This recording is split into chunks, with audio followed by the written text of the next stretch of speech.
Hindi naman maintindihan ni Nelson ang ikinilos ng kanyang ama. Noon ay ito pa ang laging nagsasabing okay lang kumain ng pagpag paminsan-minsan. Ang labo naman itay. Ano na ngayon ang kakainin ko? Kanina pa ako gutom. Ang sakit na ng tiyan ko. Paglabas niya ng bahay ay hinanap niya ang pagpag sa basurahan, ngunit wala ito roon.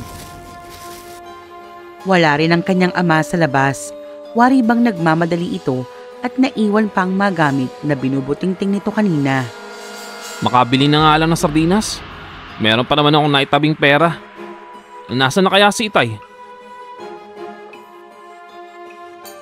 Samantala, agad namang sinugod ni Mang Randy ang kaibigang si Lito. Galit nitong kinwelyuhan ng kumpare na bakas ang labis na pagkagulat. Nyemas, Lito. Bakit mo dinala si Nelson sa Olivares? Akala ko ordinaryong pagpag ang binibigay mo.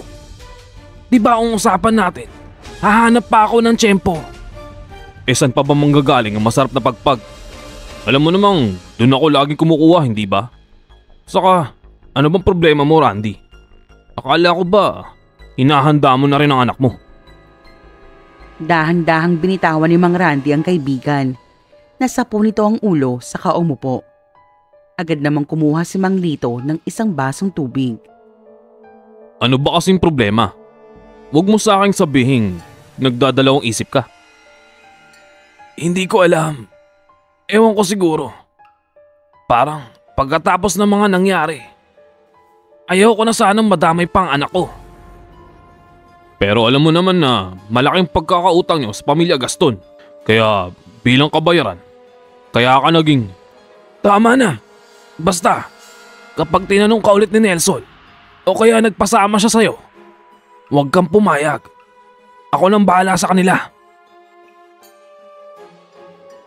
Napailing na lang si Lito habang pinagmamasdan ang naglalakad na palayong kaibigan.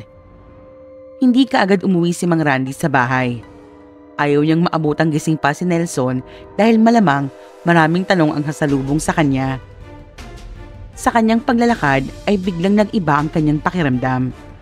Nakaramdam siya ng matinding uhaw at sa kanyang patuloy na paglalakad ay isang taong grasa ang kanyang nakita.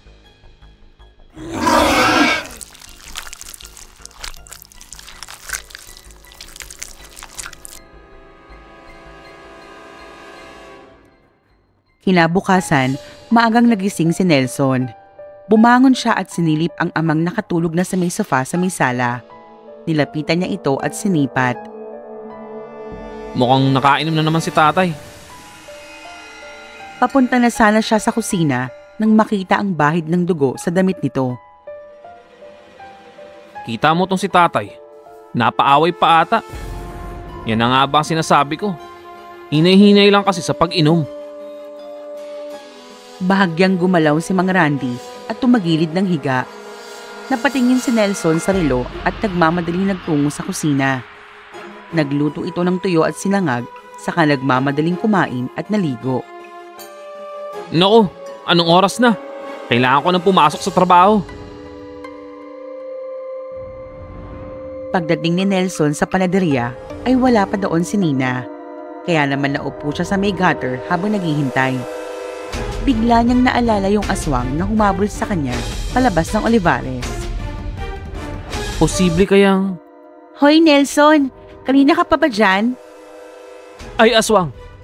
Grabe ka, ang ganda ko naman atang aswang. Ay, pasensya ka na. Hindi ko napansin, dumating ka na pala. Paano kasi ang aga-aga ang lalim ng niisip mo? Tungkol saan ba yon? Wala yun. Sige na. Buksan na natin yung panaderya. Normal na nagdaan ng mga oras. Habang nagpapahinga ay hindi maiwasang mapakinggan ni Nelson ang usapan ng dalawang lalaking bumibili ng tinapay. Grabe, iba na talaga ang panahon ngayon. Nagkalat na ang mga halangang kaluluwa. Oo nga eh. Balita ko, binutas daw yun tiyan. Saka may kagat pa sa leeg. Napaisip si Nelson sa narinig. Sa talang buhay niya ay ngayon lang niya narinig ang ganoong klase ng krimen. Pero hindi bago sa pandinig niya ang tungkol sa mga aswang. Matagal nang laman ng kwento ang tungkol sa kanila. Bumalik sa ulirat si Nelson nang tawagin siya ni Nina. Tapos na pala ang break niya, kaya naman kailangan na niyang bumalik sa loob. Hoy, okay ka lang ba Nelson? Parang kanina pa malalim ang iniisip mo. Nina, narinig mo ba yung pinag-uusapan ng dalawang lalaki kanina? Posible kayang aswang ang may gawa nun? Saglit na natigilan sa pagpupunas ng estante ng mga tinapay si Nina. Pagkatapos ay ngumiti ito saka nagpatuloy. Ang laki mo na para maniwala dyan. Nagkalat ang masasamang loob at halangang kaluluwa. Kahit ang normal na tao ay nagiging aswang kapag sabog sa ipinagbabawal na gamot. Kung sa bagay, may tama ka. Pero dapat pa rin tayong mag-ingat, lalo na't mukhang hindi pa nahuhuli yung suspect o mga suspect. Pauwi na sila Nelson nang maisip niyang ihatid si Nina. Pero tumanggi ang dalaga.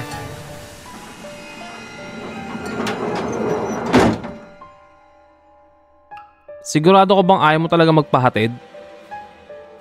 Hindi naman sa ayaw, pero kaya ko naman umuwi mag-isa. Siguro next time na lang. Sige, ikaw ang bahala. Basta ingat ka na lang. Matapos magpaalam ay lumakad na palayo si Nina. Habang sakay ng kanyang bisikleta ay muling kumalam ang tiyan ni Nelson. Grabe, ngayon ko pa sumakit. Ay, naku naman. Mabuti na lang at pauwi na ako. Makasubo na nga muna nitong ensaymada. Pag-uwi ni Nelson ay nadatnan niya ang kanyang ama na abala sa kusina. Agad niya itong tinungo dahil na rin sa masarap na amoy ng niluluto nitong sinigang. Wow, mukhang masarap yan tay ah. Sa labas pa lang, amoy na. Mano po tay? Andiyan ka na pala Nelson.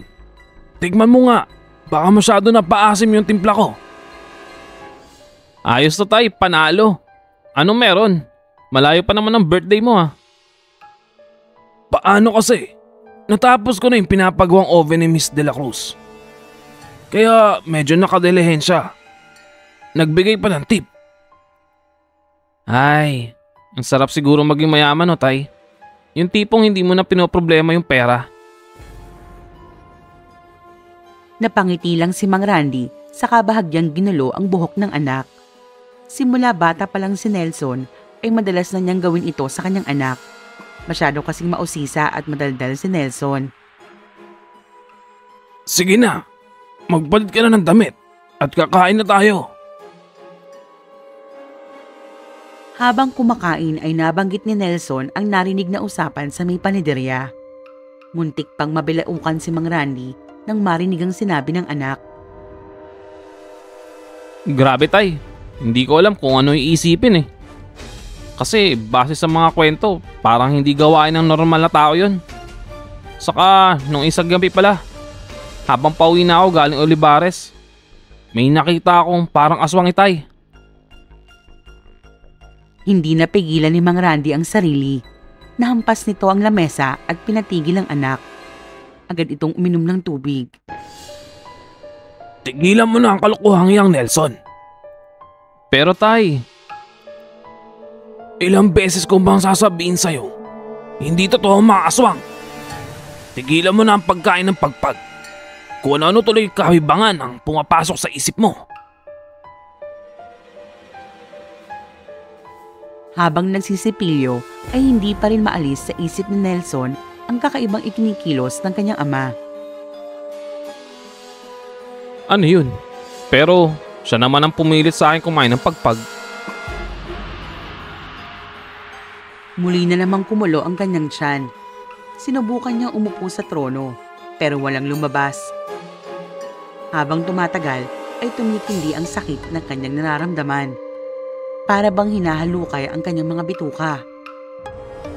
Nabaling ang kanyang paningin sa may salamin at laking takot niya nang makita ang isang nakakatakot at mabalahibong nilalang sa kanyang likuran, saka siya biglang nawala ng malay.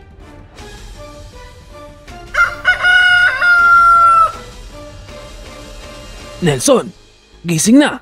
May pasok ka pa. Nagising si Nelson na nakahiga sa kama. Hawak niya ang kanyang tiyan pero wala na siyang maalala sa nangyari nung isang gabi. Ano nangyari, Tay? Anong ibig mong sabihin anong nangyari? Bumangon ka na dyan at maligo ka na. Kabago-bago mo sa trabaho. Sige na. Wala lang nagawa pa si Nelson kung hindi tumalima. Bagamat nananatiling palaisipan ang paghawak niya sa kanyang tiyan.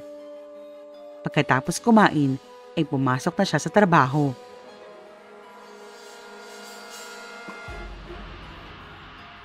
Kapansin-pansin ang pananamlay ni Nelson, kaya naman agad siyang ikinuha ng tubig ni Nina. Nilapitan siya nito sa kinausap. Nelson, okay ka lang ba? Tanong ni Nina pero hindi umimik ang kausap. Hoy Nelson, ayos ka lang ba talaga? Kahapon ka pa ganyan ah. Ha? Oo naman. Bakit? May problema ba sa tinapay? Wala naman. Pero kapansin-pansin kasi na lagi ka nalang tulala. Ano ba kasing bumabagabag sa'yo? Hindi ko alam. Pero alam ko, sumakit ang tiyan ko. Tapos, wala na akong matandaan sa nangyari. Hindi ko na nga alam kung paano ako napunta sa kama kagabi. Bakas naman sa mukha ng dalaga ang pagkagulat at pag-aalala.